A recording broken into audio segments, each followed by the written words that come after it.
नमस्कार, स्वागत है आपका फायदेमंद फंड्स में। और आज हम बातचीत करेंगे ईटीएफ की, यानी एक्सचेंज ट्रेडेड फंड की। ये एक म्यूचुअल फंड ही होते हैं, लेकिन एक अलग तरीके की चीज़ है जो आपको बहुत फ़ायदा दिला सकती है उस तरह के बाजार में जब आप मार्केट पे कॉल लेना चाहते हैं, या आप एक किसी सेक्टर पे कॉल लेना चाहते हैं, या किसी आप थीम पे कॉल लेना चाहते हैं और आपको पूरे मार्केट को प्ले करना है, तब ये बहुत ही कारगर साबित होता है। और इस पर हम बातचीत करेंगे हेमंत भाटिया से, जो निप्पन लाइफ एएमसी के हेड ईटीएफ हैं और 15 सालों का उनको अनुभव है ईटीएफ चलाने का। तो आज इनसे बातचीत होगी और आपको पूरी जानकारी मिलेगी ईटीएफ के बारे में। हेमंत, बहुत बहुत स्वागत है आपका सीएनबीसी आवाज पर। तो शो पे इनवाइट करने के लिए धन्यवाद नीरज। मैंने सोचा हेमंत कि ईटीएफ के बारे में हम लोग आज बात करनी चाहिए, और आप चूंकि इसमें बहुत लंबे समय से जुड़े, बहुत एक्सपीरियंस है, तो हमारे दर्शकों को थोड़ा सा ज्ञान दीजिए, एनरिच करिए कि ये ईटीएफ क्या होता है, ब्रीफली बताइए, और फिर इसके फायदे क्या हैं। श्योर। देखिए, ईटीएफ आप अगर मैं सिंपल लैंग्वेज में कहूँ तो एक म्यूचुअल फंड है जो एक्सचेंज पे लिस्टेड है, ठीक है। और क्योंकि ईटीएफ है तो इसकी जो अंडरलाइंग रहती है वो बेंचमार्क से अलाइंड होती है, एक पर्टिकुलर बेंचमार्क को ट्रैक करता है। फॉर एग्जांपल निफ्टी 50 ईटीएफ रहते हैं जो निफ्टी 50 इंडेक्स को ट्रैक करते हैं। तो जो बेंचमार्क का कंपोजिशन कंस्टिट्यूएंट्स रहते हैं वही उस पर्टिकुलर ईटीएफ में पार्ट ऑफ पोर्टफोलियो रहेंगे। तो ईटीएफ का काम है अपने बेंचमार्क को क्लोजली ट्रैक करे, एंड जो बेंचमार्क का रिटर्न्स है उन रिटर्न्स के आसपास ही रिटर्न दे, subject to tracking error and expense ratio. Okay, अच्छा, ये जो तरह तरह के अलग अलग होते हैं कि आप निफ्टी का भी ले सकते हैं, निफ्टी नेक्स्ट 50 है, जूनियर निफ्टी का भी है, फिर वैल्यू का भी है, बहुत सारे अलग अलग होते हैं। तो क्या इसका मकसद ये होता है कि मान लीजिए कोई खास सेक्टर या कोई खास थीम बहुत पसंद है मुझे और मुझे उसकी तरफ जाना, तो फिर मैं उस वाले ईटीएफ की तरफ ध्यान दूं? श्योर। देखिए, ईटीएफ जैसे आपने राइटली कहा, ईटीएफ हम बोलते हैं एक डेमोक्रेटिक प्रोडक्ट है। कई सारे इंडेक्स पे ईटीएफ लॉन्च्ड है। तो जैसे अगर मैं कुछ ईटीएफ की बात करूं जो ब्रॉड मार्केट बेस्ड है, तो जैसे Nifty 50 ETF, Nifty 50 ETF Nifty 50 index को ट्रैक करता है जो आपके टॉप 50 स्टॉक्स रहते हैं as per the market capitalization. फिर निफ्टी नेक्स्ट 50 ईटीएफ जो है वो 51 to 100 स्टॉक को ट्रैक करता है, उस पर्टिकुलर इंडेक्स को, जो उस इंडेक्स में 51 to 100 स्टॉक रहते हैं as per the market capitalization. Mid cap पे भी कई सारे ईटीएफ है जो कंप्लीट मिड कैप सेगमेंट को ट्रैक करते हैं। जैसे मिड कैप 150 ईटीएफ है तो वो मिड कैप 150 इंडेक्स को ट्रैक करता है, 151st to 101st to 251st stock based on market capitalization. And small cap के भी हैं ईटीएफ, नहीं इंडेक्स फंड फॉर्मेट में। तो ब्रॉड मार्केट के कई सारे ईटीएफ है जिसमें आप कंप्लीट मार्केट बाय कर सकते हो, large, mid, small. Eight the same time कई सारे सेक्टोरल फंड्स भी है। तो अभी जैसे आप लॉन्ग टर्म पोर्टफोलियो बनाएंगे तो आप ब्रॉड मार्केट बेस्ड ईटीएफ और इंडेक्स फंड लेंगे। अगर आपको टेक्निकल कॉल लेना है अपने पोर्टफोलियो में, फॉर एग्जांपल अगर आपको बैंकिंग सेक्टर अच्छा लगता है कि लो पॉइंट पे है, वैल्यूएशन काफी बढ़िया है, तो कई सारे ईटीएफ है जो बैंकिंग इंडेक्स को ट्रैक करते हैं। जैसे निफ्टी बैंक का इंडेक्स जो है, कई सारे ईटीएफ ऐसे हैं जो आईटी सेक्टर को ट्रैक करते हैं, फार्मा सेक्टर को ट्रैक करते हैं और ऑटो सेक्टर को ट्रैक करते हैं। तो निवेशकों के जो ऑब्जेक्टिव होते हैं वो मल्टीपल होते हैं, long term portfolio building, part of asset allocation, taking tactical calls on market. तो ईटीएफ जो है ये वेरियस पर्पसेस के लिए यूज हो सकता है और इसके लिए हम इसको एक डेमोक्रेटिक प्रोडक्ट बोलते हैं। नहीं, बहुत अच्छा नाम दिया आपने, एक डेमोक्रेटिक प्रोडक्ट है। अच्छा, जो सामान्य तौर पे म्यूचुअल फंड है और इसमें क्या फर्क है ईटीएफ में? देखिए, ईटीएफ जैसे मैंने आपको कहा ईटीएफ एक्सचेंज पे लिस्टेड है, तो इसका जो बेसिकली जो भी स्टॉक, हम इस ईटीएफ को कहते हैं बेस्ट ऑफ बोथ वर्ल्ड्स है। बेस्ट ऑफ बोथ वर्ल्ड इसके लिए क्योंकि एक्सचेंज पे लिस्टेड है तो एक स्टॉक की तरह ट्रेड होता है, real time investors during market hours इसको बाय सेल कर सकते हैं। एट द सेम टाइम आप एक स्टॉक की तरह इसमें लिमिट ऑर्डर्स डाल सकते हैं, स्टॉप लॉसेस लगा सकते हैं। On the other hand best of both world इसके लिए कहते हैं क्योंकि ये स्टॉक की तरह एक्सचेंज पे ट्रेड तो होता ही है, लेकिन एक म्यूचुअल फंड की तरह ऑपरेट होता है। फॉर एग्जांपल ये ओपन एंडेड फंड, एक ओपन एंडेड फंड की तरह है जिसमें आप कभी भी एंट्री ले सकते हैं, कभी भी एग्जिट ले सकते हैं। काफी ट्रांसपेरेंट है क्योंकि एक इंडेक्स को मिमिक करता है और इंडेक्स एक ट्रांसपेरेंट मेथोडोलॉजी से कंस्ट्रक्ट किया जाता है। तो जो पोर्टफोलियो में कंस्टिट्यूएंट्स रहेंगे वो एक ट्रांसपेरेंट मेथोडोलॉजी से इंडेक्स वही कंस्टिट्यूएंट्स रहेंगे जो इंडेक्स का पार्ट है। तो एक नॉर्मल ओपन एंडेड फंड आप अगर कहें तो बेसिकली वो एक्सचेंज पे लिस्टेड नहीं होता है, आपको सिर्फ एंड ऑफ द डे नैव मिलती है, सिंगल नैव मिलती है जिसपे आप बाय सेल कर सकते हैं। एंड मोस्ट इंपॉर्टेंट थिंग, एक नॉर्मल ओपन एंडेड फंड और ईटीएफ में एक जो बड़ा डिफरेंस है वो ये, ओपन एंडेड फंड्स में आपको डीमैट अकाउंट नहीं लगते, जबकि ईटीएफ खरीदने में आपको डीमैट अकाउंट लगते हैं, similar to buying any other stock. Correct. तो फिर हेमन, एक सवाल मेरे मन में उठता है कि अगर हम मार्केट पे कॉल लेना चाहते हैं, टेक्निकल कॉल है मेरी, या किसी सेक्टर पे मैं कॉल लेना चाहता हूँ और मैं उसके ईटीएफ को चुनता हूँ, तो क्या उस सेक्टर के रिटर्न और हमारे रिटर्न लगभग बराबर होंगे या कम ज़्यादा होंगे? देखिए, जनरली ईटीएफ का जो मैंडेट रहता है वो अंडरलाइंग इंडेक्स को ट्रैक करना रहता है, तो जो इंडेक्स में कंस्टिट्यूएंट्स है वही ईटीएफ के पोर्टफोलियो में कंस्टिट्यूएंट्स रहेंगे। तो जो इंडेक्स का रिटर्न रहेगा, ईटीएफ का रिटर्न भी उसके आसपास ही रहेगा। आसपास में इसके लिए कहता हूं क्योंकि एक्सपेंस रेशियो चार्ज होता है। ईटीएफ जनरली एक लो कॉस्ट प्रोडक्ट होता है, तो एक मिनिमल एक्सपेंस रेशियो चार्ज होता है। At the same time ETF क्योंकि अपने बेंचमार्क को ट्रैक करता है, एक there is something called as tracking error, ठीक है। तो ट्रैकिंग एरर रहती है, तो subject to expense ratio and tracking error, index या फंड या तो ईटीएफ के रिटर्न अपने अंडरलाइंग इंडेक्स के समान ही रहेंगे और उसके आसपास ही रहते हैं। ये जो एक बार हमें और समझाइए कि ये जो ट्रैकिंग एरर है ये क्या होती है? ठीक है, ट्रैकिंग एरर क्या होता है, ऑन डेली बेसिस आपके फंड की नैव पब्लिश होती है और उसके बेस पे रिटर्न्स निकलते हैं। डेली बेसिस पे आपके बेंचमार्क के रिटर्न्स निकलते हैं। अब आपका जो फंड का रिटर्न है और बेंचमार्क का रिटर्न्स है, ठीक है, उसका जो डिफरेंस है उसकी सीरीज निकाली जाती है और उस सीरीज की वॉलेटिलिटी को ट्रैकिंग एरर कहा जाता है। अगर मैं सिंपल लैंग्वेज में एक्सप्लेन करूं तो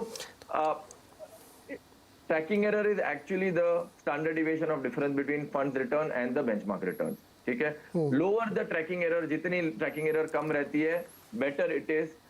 उसका मतलब ये हो जाता है कि वो पर्टिकुलर फंड अपने बेंचमार्क को एकदम क्लोजली ट्रैक कर रहा है। और क्योंकि ईटीएफ में कोई कॉल नहीं लिया जाता है, कोई स्टॉक कॉल नहीं होता है, कोई सेक्टर कॉल नहीं होता है, ईटीएफ का जो फंड मैनेजर होता है उसका जॉब यही रहता है कि वो अपने अंडरलाइंग इंडेक्स को क्लोजली ट्रैक करे एंड उसके आसपास के रिटर्न दे। सो एक ईटीएफ फंड मैनेजर के लिए lower tracking error is one of the acid test for the ETF fund manager. तो बड़ी लाइफ इजी होती होगी ईटीएफ के फंड मैनेजर की, नहीं? देखिए कैसा होता है कि अब आप स्टॉक पिकिंग करते हैं और सेक्टर पिकिंग करते हैं, उसके कंपैरिजन में यहाँ पे the mandate is very clear, keep tracking the underlying index, ठीक है। तो अब अंडरलाइंग इंडेक्स को ऑन द फेस लगेगा ट्रैक करना इजी है, लेकिन क्या होता है कि इसमें कई सारे कॉर्पोरेट एक्शंस होते हैं, स्टॉक स्प्लिट्स आते हैं, कई सारी चीजें आती है, बोनसेस आएंगे, डिविडेंड्स रीइन्वेस्ट करने होते हैं, तो कई सारी चीजों को ध्यान में रखना होता है। अगर वो हमने नहीं किया तो फंड का रिटर्न और बेंचमार्क के रिटर्न्स में काफी गैप आ जाते हैं, जिससे ट्रैकिंग एरर बढ़ जाती है।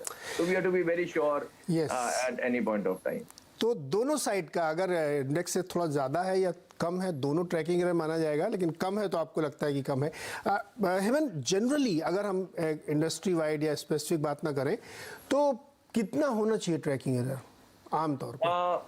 देखिए, ट्रैकिंग एरर की कोई स्पेसिफिक लिमिट नहीं है, तो जो रेगुलेटरी लिमिट जो दी हुई है वो है 2% की। अगर आपका 2% से ज्यादा रहता है then you need to do lot of things as per the regulations. पर जनरली हमने देखा है अगर आपका मोस्ट ऑफ द ईटीएफ की tracking error range is between, for example let's take Nifty 50 ETF, tracking error range करेगी 3 basis points annualized to 15-20 basis points annualized. Okay, तो although एक डिफरेंट एएमसीज ईटीएफ लॉन्च करती है और particular index को track करती है, लेकिन depending on how they operate, okay, depending on how they are managing their ETF in terms of various corporate actions etc, उसकी ट्रैकिंग एरर वेराई करेगी बिटवीन सर्टेन रेंज बेसिकली। तो जनरली हमने देखा है हमारे फंड्स की ट्रैकिंग एरर 2 से 3 basis points रहती है निफ्टी 50 फंड्स की। करेक्ट, हाँ, 0.2% या समथिंग लाइक दैट। अच्छा, एक चीज़ और हेमन, एक किसी ने मुझे बताया था कि मैंने पढ़ा फिर उसको कि एक टोटल इंडेक्स रिटर्न और एक इंडेक्स रिटर्न है, वो भी एक कॉन्स्टिट्यूएंट है जो ट्रैकिंग एरर में आएगा, प्लस रेशियोज क्या है एक्सपेंसेस की वो भी आएंगे। तो ये जो टोटल इंडेक्स रिटर्न और रिटर्न इंडेक्स, इस पे क्या डिफरेंस आता है? श्योर, देखिए 2 तरीके के इंडेक्स होते हैं, एक होता है प्राइस इंडेक्स और एक होता है टोटल रिटर्न इंडेक्स। नॉर्मली हम जो ट्रैक करते हैं इंडेक्स के लेवल, निफ्टी के लेवल, सेंसेक्स के लेवल, वो प्राइस इंडेक्स होता है। प्राइस इंडेक्स में डिविडेंड नहीं होता है, ठीक है। और जो टोटल रिटर्न इंडेक्स होता है उसमें सारे डिविडेंड भी रीइन्वेस्ट किए जाते हैं, और क्योंकि आपके डिविडेंड अंडरलाइंग कंस्टिट्यूएंट्स रहते हैं वो डिविडेंड डिक्लेयर करते हैं, तो वो फिर से आपके इंडेक्स में के रिटर्न में ही ऐड हो जाते हैं, उसको टोटल रिटर्न्स इंडेक्स कहते हैं, और प्राइस इंडेक्स में आपके डिविडेंड नहीं रहते। तो जो ईटीएफ होता है वो टोटल रिटर्न्स इंडेक्स को ट्रैक करता है, क्योंकि ईटीएफ में भी जो कंस्टिट्यूएंट्स रहते हैं वो अंडरलाइन कंस्टिट्यूएंट डिविडेंड डिक्लेयर करते हैं, और ईटीएफ के returns in line with total returns index ही चलते हैं। तो यानी वो जो डिविडेंड मिला वो उसमें री इन्वेस्टेड माना जाता है और उसको उसके कैलकुलेशन फी करते हैं, इसलिए टोटल इंडेक्स रिटर्न उसमें निकल के आता है। और इस तरीके से जो भी कॉर्पोरेट एक्शन स्प्लिट हुआ या बोनस हुआ वो भी उसमें एडजस्ट किए जाते हैं। Yes yes, correct. हेमन, अब इसका आगे का सवाल ये है कि ऐसे बाज़ारों में जहाँ पे कभी आपको लग रहा है कि मार्केट बहुत वोलेटाइल है या मार्केट बहुत नीचे आ गया है, या कोई सेक्टर खास तौर पे, जैसे फॉर एग्जांपल के लिए आईटी में बहुत पिटा हुआ है, तो क्या उसको प्ले करने के लिए ईटीएफ एक बेस्ट टूल होता है? कि आपको लगता है कि आपको एक बेट लेनी है तो आप आईटी सेक्टर में, उदाहरण के लिए, कि आप आईटी का ईटीएफ ले लीजिए, क्योंकि बहुत सारे शेयर हो, आपको दिख रहा है कि वैल्यूएशन काफ़ी नीचे आ गए, तो उसको इस जरिए अगर प्ले किया जाए तो बहुत ज़्यादा बेहतर रहता है। करेक्ट, आपने परफेक्ट कहा। देखिए कैसा रहता है, अब अगर आपका निवेशक का व्यू है कि आईटी सेक्टर का वैल्यूएशन बॉटम आउट हो रहे हैं and it is good time to invest in IT sector, rather than एक पर्टिकुलर स्टॉक या मल्टीपल स्टॉक्स को चूज करने के बजाय आप अगर पूरा सेक्टर ही खरीद ले, तो आप जो आउटगेस करना पड़ेगा स्टॉक का आउट परफॉर्मेंस, वो एक रिस्क आप एलिमिनेट कर रहे हैं। आप कंप्लीट सेक्टर बाय करेंगे वाया ईटीएफ, तो आउटगेसिंग कंप्लीटली एलिमिनेट हो जाएगा, नॉन सिस्टमिक रिस्क कम हो जाएगी, और जो भी उस सेक्टर का परफॉर्मेंस रहेगा फ्यूचर में, आपका ईटीएफ उसी के आसपास का इन्वेस्टर को रिटर्न मिलेगा। तो क्या होता है, अगर आपको कोई भी सेक्टर भी प्ले करना है, फिर वो आईटी हो, बैंकिंग हो, फार्मा हो, ऑटो हो, अब ईटीएफ के इतने बड़े प्रोडक्ट बुकेज हो चुके हैं कि इन्वेस्टर एक कंप्लीट पैसिव ओनली पोर्टफोलियो भी कंस्ट्रक्ट कर सकता है, जिसमें वो कंप्लीट सेक्टर पे कॉल ले सकता है, rather than outguessing which stock is going to outperform in future. तो अजय, इसमें आपका तो तजुर्बा बहुत लंबा है, 15 साल का है, तो इसमें ज़्यादा बेटर वो रहता है ना कि आप ईटीएफ के जरिए जाइए, पूरे सेक्टर पे ले, रादर कि आप स्टॉक गेस करते रह जाइए, पता लगा कि जिसको आपने गेस किया था वो तो चला ही नहीं, बाकी सब चल गया। राइट, वो जरूर होता है। मतलब आउटगेसिंग के लिए तो हम बोलते हो क्रिस्टल बॉल चाहिए आउटगेस करने के लिए, जो किसी के पास होता नहीं है, ठीक है। तो बेटर होता है कि आप मार्केट के कलेक्टिव विजडम पे जाएं। मार्केट का कलेक्टिव विजडम वही होता है जो रेट उस पर्टिकुलर स्टॉक को मार्केट असाइन करता है, वही उसका सही रेट है, और ईटीएफ में आपको मार्केट के रिटर्न मिलते हैं, मार्केट से अलाइन रहते हैं आप। करेक्ट। हमें एक प्रोडक्ट है, टारगेट मैच्योरिटी कैटेगरी में भी आते हैं बहुत सारे, और आपके यहाँ भी है, मुझे इसके बारे में थोड़ा बताइए, ये क्या होता है? देखिए, टारगेट मैच्योरिटी फंड्स लास्ट 2 साल में काफी पॉपुलर हो चुके हैं, और ये एक फिक्स्ड इनकम पैसिव कैटेगरी है। टारगेट मैच्योरिटी फंड्स अगर आप देखते हैं तो again particular target maturity fund एक स्पेसिफिक इंडेक्स को ट्रैक करता है, फिक्स्ड इनकम इंडेक्स को ट्रैक करता है, और उस पोर्टफोलियो को टारगेट मैच्योरिटी फंड का जो पोर्टफोलियो होता है उसका ऑब्जेक्टिव ये रहता है कि अंडरलाइंग इंडेक्स को मिमिक करना है इन terms of credit and duration. जब मैं क्रेडिट कहता हूँ, जो अंडरलाइंग इंडेक्स होगा वो एक ट्रांसपेरेंट मेथोडोलॉजी के बेसिस पे बना हुआ होगा, उसमें क्लियरली डिफाइंड अंडरलाइंग रहेगा। For example, it can be triple A CPSC, उसमें एसडीएल्स हो सकते हैं, उसमें 100% जीसेक हो सकते हैं, और एक combination of any of them, ठीक है। तो जो इंडेक्स में कॉम्बिनेशन होगा अंडरलाइंग का, वही टारगेट मैच्योरिटी फंड में वही कॉम्बिनेशन पोर्टफोलियो का पार्ट होगा। सेकेंडली, टारगेट मैच्योरिटी फंड्स में एक डिफाइंड मैच्योरिटी होती है, ठीक है। तो जो इंडेक्स की मैच्योरिटी रहती है वही पोर्टफोलियो की टारगेट मैच्योरिटी फंड की मैच्योरिटी रहेगी। तो in terms of credit and in terms of duration and maturity, portfolio will be completely aligned to the underlying index. और मैं ये कह सकता हूं कि ये एक बहुत जनरली एक सेफ प्रोडक्ट आप कह सकते हैं, माना जा सकता है, क्योंकि जो पोर्टफोलियो और इंडेक्स होता है, दोनों की इन्वेस्टमेंट स्ट्रेटेजी सिंपल है, बाय एंड होल्ड। जो भी अंडरलाइंग आपने बाय किया वो बाय एंड होल्ड कीजिए, unless required for regulatory guidelines to rebalance etcetera. Objective is to buy and hold the underlying. इसके लिए इसमें विजिबिलिटी ऑफ रिटर्न्स भी काफी अच्छा रहता है, क्योंकि डिफाइंड मैच्योरिटी है, एक बॉन्ड की तरह इसका पे ऑफ होता है। अगर आपने आज एंटर किया और मैच्योरिटी तक होल्ड किया बेसिकली, तो आपको विजिबिलिटी ऑफ रिटर्न्स काफी रहती है इसमें, जब आप एंट्री लेते हैं तब से।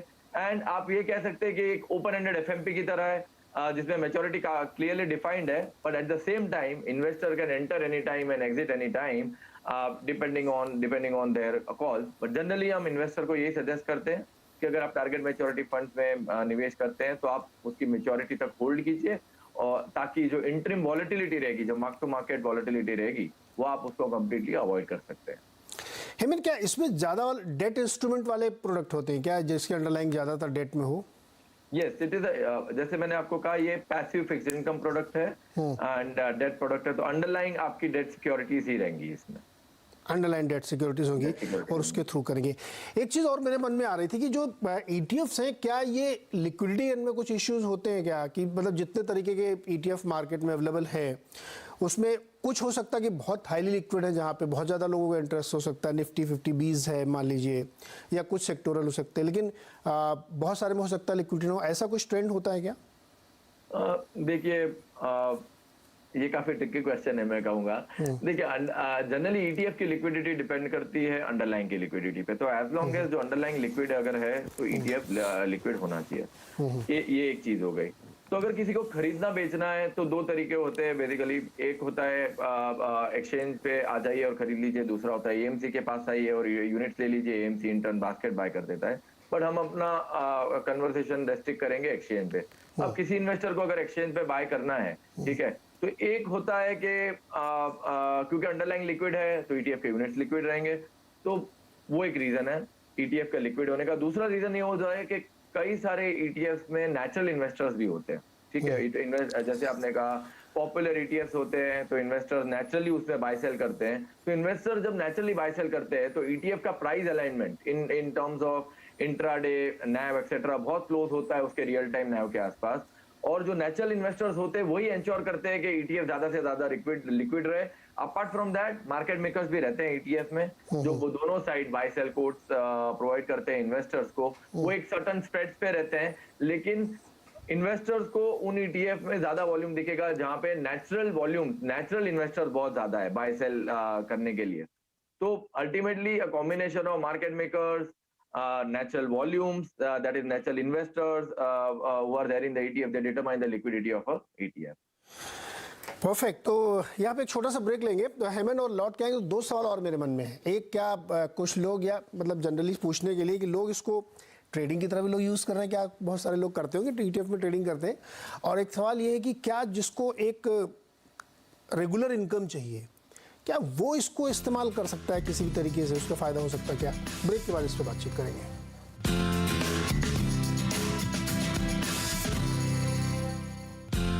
स्वागत है एक बार फिर से आपका फायदेमंद फंड्स में, और आज बहुत ही इंटरेस्टिंग बातचीत हो रही है ETF के बारे में। और ETF के गुरु 15 सालों से ETF में काम कर रहे हैं हेमंत भाटिया, उनसे मैं बात कर रहा हूं जो Nippon life asset management company के हेड ETF हैं। हेमंत, अभी बहुत विस्तार से और बहुत अच्छे से आपने हमारे दर्शकों को समझाया कि ETF के फ़ायदे क्या है, ETF क्या है, कैसे पैसे लगाएं और कैसे रिटर्न्स आते हैं। तो एक बड़ा स्वाभाविक से मेरे मन में सवाल उठता है, बहुत सारे लोग क्या ETF में ट्रेडिंग भी करते होंगे, क्या इसको उस तरह भी यूज़ कर लेते हैं? देखिए, मैंने आपको कहा कि ETF एक डेमोक्रेटिक प्रोडक्ट है। मैं ये भी कहूंगा ETF एक वर्सेटाइल प्रोडक्ट भी है, ठीक है। क्योंकि देखिए, जो अलग अलग निवेशक होते हैं उनके ऑब्जेक्टिव अलग अलग होते हैं, राइट। किसी का ऑब्जेक्टिव होता है लॉन्ग टर्म पोर्टफोलियो बनाना, किसी का ऑब्जेक्टिव होता है एसेट एलोकेशन करना, किसी को टेक्निकल कॉल्स लेने, ठीक है, मार्केट पे, सेक्टर्स पे। तो ETF सभी तरह के इन्वेस्टर्स यूज कर सकते हैं। फिर वो टेक्निकल कॉल हो, मार्केट पे कॉल लेना हो, टेक्निकल अप्रोच हो, तो मल्टीपल इन्वेस्टर्स इसको यूज कर सकते हैं। फॉर एग्जांपल, सपोज अगर जैसे अपनी बातचीत हुई, अगर IT सेक्टर ठीक लग रहा है तो आपने IT ETF ले लिया। कल उठ के अगर बैंकिंग सेक्टर अगर अच्छा लगता है तो आपने बैंकिंग ETF ले लिया। एट द सेम टाइम कई बार हमने देखा है, जैसे मार्केट में काफी फॉल आता है तो कई सारे ऐसे इन्वेस्टर्स भी होते हैं जो सोचते हैं कि मैं इसे पूरी मार्केट ही खरीद लूं। अब जब मार्केट बाउंस बैक करेगी तब कौन सा स्टॉक आउट परफॉर्म करेगा वो तो किसी को पता नहीं है, लेकिन मार्केट बाउंस बैक करेगी वो अगर इन्वेस्टर का अगर वो उस चीज पे अगर कन्विक्शन है तो कई लोग पूरे का पूरा मार्केट ही ले लेते हैं। फॉर एग्जांपल, अगर निफ्टी 50 अगर आप इंडेक्स बोलते हैं तो निफ्टी 50 ETF ले लीजिए। जब मार्केट बाउंस बैक करेगा तो आपका पोर्टफोलियो ऑटोमेटिकली परफॉर्म करने लग जाएगा। तो वहां पे कैसा होता है कि मल्टीपल पर्पसेस के लिए ETF होते हैं। जब मार्केट टैंक होता है आप ले लीजिए, और जब बाउंस बैक हो जाता है और आपके लेवल्स आ जाते हैं तो आप उसको एग्जिट भी कर सकते हैं। जी। तो मल्टीपल पर्पस इसके लिए यूज हो सकता है। इंटरेस्टिंग। एक बहुत ही छोटा जवाब चाहिए। जैसे कि बहुत सारे लोग होंगे जो जिनके पास वाली लमसम मनी है 50 लाख 1 करोड़ है और उनको 3-3 महीने में रेगुलर इनकम चाहिए, तो वो मार्केट के हिसाब से अपनी या सेक्टोरल कॉल बनाएं और ETF में पैसा लगाएं। पॉसिबल है ये? हाँ देखिए, अगर आप शॉर्ट टर्म 3 मंथ्स के लिए बोलते हो, अगर आप इन्वेस्टर को इन्वेस्ट करना है 3 मंथ, जनरली हम कहते हैं इक्विटी के लिए बहुत शॉर्ट टाइम होराइजन है। आपको होराइजन जनरली 3 से 5 साल का तो होना ही चाहिए अगर आप इक्विटी में इन्वेस्ट करते हैं। एट द सेम टाइम अगर कोई टेक्निकल कॉल लेना चाहता है तो वो फिर 1 हफ्ते का भी हो सकता है, 1 महीने का भी हो सकता है और 3 महीने का भी हो सकता है। तो इट ऑल डिपेंड्स ऑन कि इन्वेस्टमेंट का टाइम होराइजन क्या है और ऑब्जेक्टिव क्या है, रिस्क टेकिंग कैपेबिलिटी कितनी है, उसके हिसाब से इन्वेस्टर कॉल ले सकते हैं। परफेक्ट। तो ये है ETF की पूरी कहानी जो हमें समझाई है मैंने बहुत विस्तार से, और हमने जितने सवाल आपके मन में हो सकते थे वो सब पूछ लिए। फिर ये कंप्लेंट नहीं होनी चाहिए कि अच्छा ये वाला नहीं पूछा, तो ट्रेडिंग कर सकते हैं नहीं, उससे रेगुलर इनकम ले सकते हैं कि नहीं, किस तरह के माइंडसेट के साथ आपको ETF में जाना चाहिए और ये किस तरीके से डेमोक्रेटिक और बहुत ही शानदार प्रोडक्ट है। तो हेमंत से बातचीत बहुत अच्छी रही। उम्मीद करते हैं कि हमारे दर्शक इसका फ़ायदा उठाएंगे और मार्केट पर अगर आप कॉल लेना चाहते हैं, सेक्टोरल कॉल लेना चाहते हैं, तो ETF एक बहुत ही बेहतर प्रोडक्ट आपके लिए हो सकता है। लिक्विडिटी बहुत होती है इसमें, तो आप कभी भी एंट्री एग्जिट ले सकते हैं और बहुत कम खर्चे में ये आपके लिए अवेलेबल प्रोडक्ट है। हेमंत, बहुत बहुत शुक्रिया हमारे साथ जुड़ने के लिए और हमारे दर्शकों को ये नॉलेज शेयर करने के लिए।